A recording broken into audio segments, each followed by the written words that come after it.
Riglyne vir die lewe. Ons lees Romeine 8 tot 16. Wanneer Paulus by die venster uitkyk, sien hy die eerste lentebloeisels in Korinthe.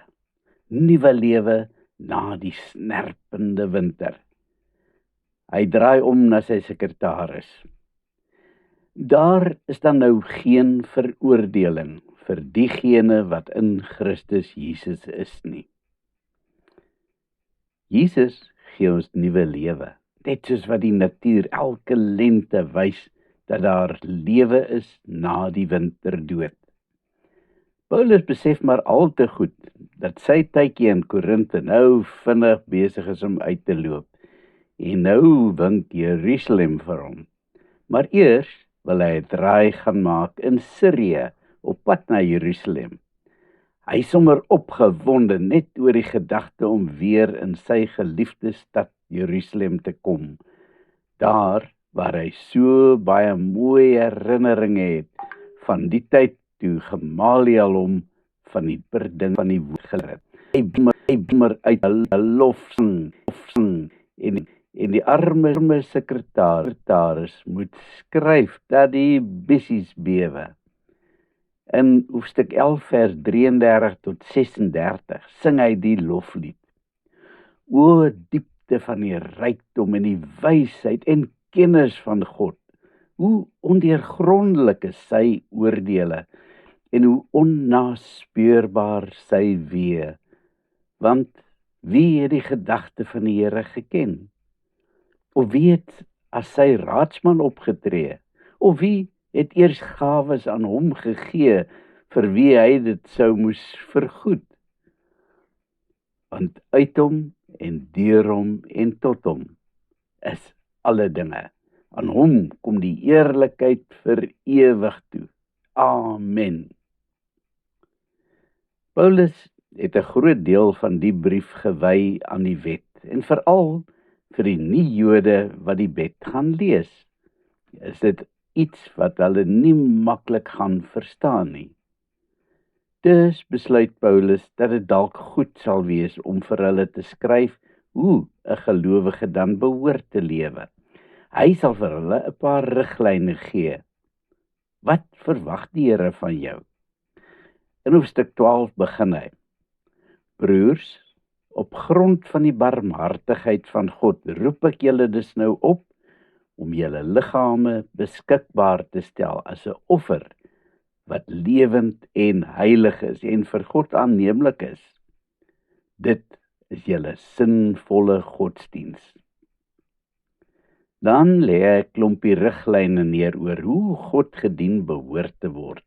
En onthou, mense dien hom op verskillende maniere, want ons is verskillend met verskillende gawes. Die belangrike is dat elkeen die Here voluit moet dien met die gawe wat hy ontvang het. In vers 9 skryf hy 'n baie belangrike ding. Julle liefde moet ongeveins wees.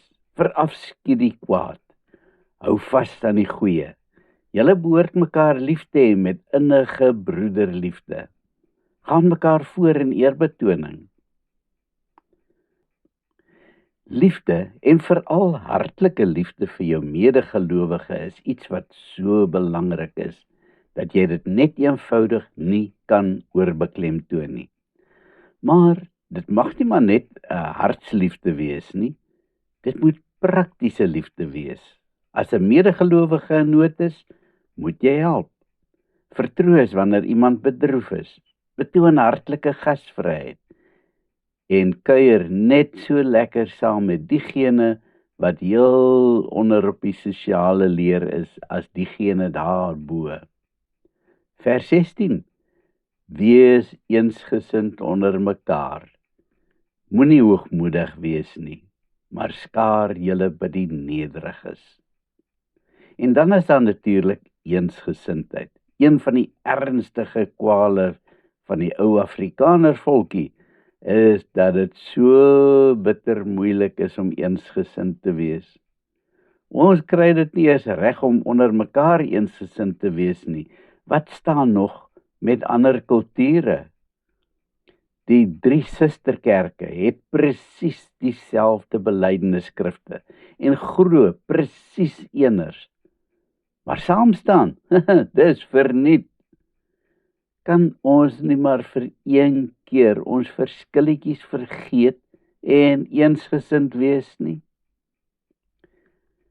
Paulus begin sy brief afsluit, maar eers is daar nog 'n paar baie belangrike dinge wat hy die gemeente in Rome op die hart moet druk.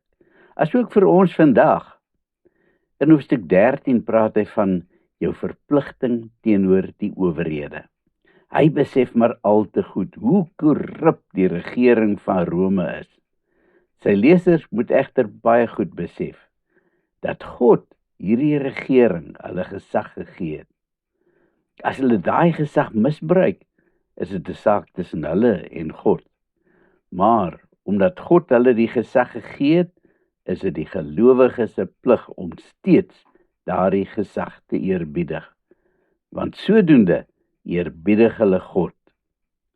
Minag ons die regering se gesag, dan minag ons God. Natuurlik is daar perke, want as die regering van my sou vra om iets te doen wat teen God se wil is, dan moet ek God eerbiedig eerder as die owerhede, al beteken dit dan ook straf vir my. In hoofstuk 14 skryf Paulus oor 'n ander sensitiewe saakie, naamlik dat ons tog so lief is daarvoor om mekaar te veroordeel. Die een doop klein en die ander doop groot. Die een hou stilstemmig kerk en die ander dans en klap hande. En dan wys ons oor en weer die vinger vir mekaar en sê, dis nie hoe dit gedoen moet word nie. Paulus pleit by ons om verskille te los en elkeen sy plekkie in die son te gun.